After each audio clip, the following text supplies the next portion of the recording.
Bonjour à tous, aujourd'hui nous allons travailler sur les fonctions affines et les fonctions linéaires. Tout d'abord une petite définition. Les fonctions affines, elles ont pour formule f de x est égal à ax plus b. Donc a c'est le coefficient directeur ou la pente, et b c'est l'ordonnée à l'origine.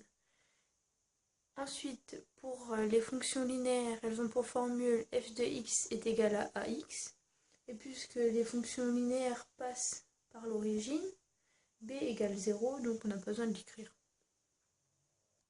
Donc maintenant on va plus se concentrer sur les fonctions affines et on va regarder le sens de variation de la fonction.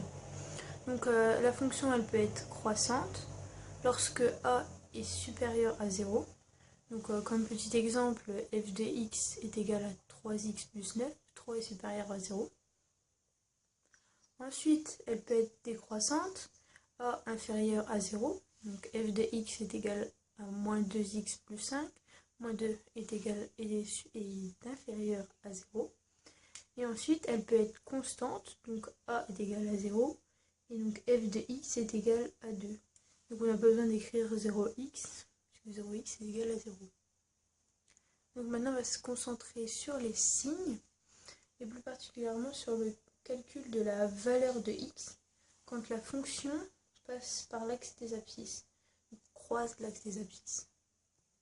Donc j'ai repris la fonction croissante f de x est égal à 3x plus 9. Et donc dans le sens de variation, on fait une flèche qui monte. Et pour savoir les signes, on met mon stylo là. Donc ici c'est le 0.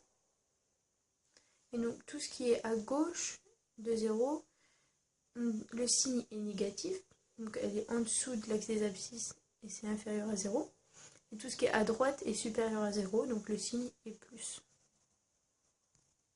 Et donc pour le calcul de x, on va reprendre la fonction 3x plus 9, et on va mettre que c'est égal à 0.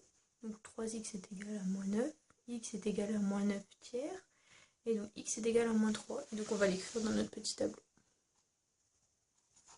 Voilà. C'est tout pour cette vidéo. Et donc j'espère vous revoir bientôt. A plus!